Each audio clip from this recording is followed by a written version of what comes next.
Herbert Richard Baumeister was an American serial killer from Westfield, Indiana outside of Indianapolis. Baumeister committed suicide before he could be brought to trial, and never confessed to the crimes he was alleged to have committed. Early life: the oldest of 4 children, Baumeister's childhood was reportedly normal. By the onset of adolescence, however, he began exhibiting antisocial behavior. Acquaintances later recalled the young Baumeister playing with dead animals and urinating on a teacher's desk. As a teenager, he was diagnosed with schizophrenia, but did not receive further psychiatric treatment. As an adult, he drifted through a series of jobs, marked by a strong work ethic, but also by more and increasingly bizarre behavior. He married in 1971, a union that produced 3 children. Baumeister founded the successful Save-A-Lot thrift store chain in Indianapolis in 1988. These are not to be confused with the grocery chain founded in 1977.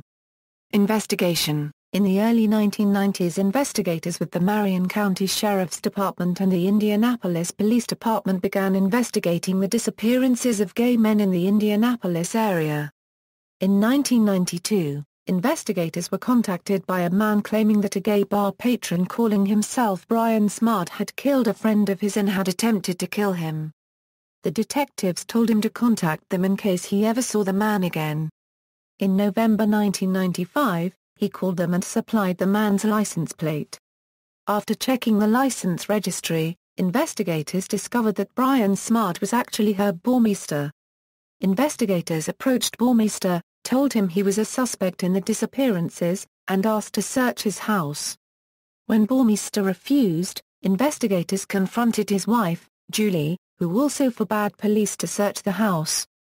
By June 1996, however, Julie Baumeister had become sufficiently frightened by her husband's mood swings and erratic behavior that, after filing for divorce, she consented to a search. The search of the 18-acre estate named Fox Hollow Farm was conducted while Baumeister was on vacation. It turned up the remains of 11 men, 8 of whom were identified. Baumeister escaped to Ontario, where he committed suicide at Pinery Provincial Park by shooting himself in the head. In his suicide note, he described his failing marriage and business as his reason for killing himself. He did not confess to the murders of the men found in his backyard.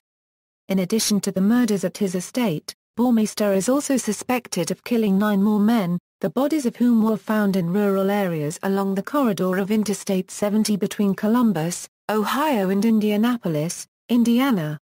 Julie Baumeister told authorities that her husband made as many as 100 business trips to Ohio, on what he said was store business. Media coverage: the A&E television series The Secret Life of a Serial Killer aired an episode about Baumeister in 1997. History featured the case in their Perfect Crime series. The case was also featured on The Investigators on TOU-TV in 2008. Behind Mansion Walls on Investigation Discovery and Paranormal Witness on Sci-Fi in 2012, and Ghost Adventures in May 2014. References. External links: Herb Baumeister at crimelibrary.com, Herb Baumeister at charliemanson.com, Herb Baumeister *OE the I-70 Strongler Further reading: Fanny Weinstein. Melinda Wilson, Where the Bodies Are Buried, St. Martin's Press, ISBN 978-0312966539.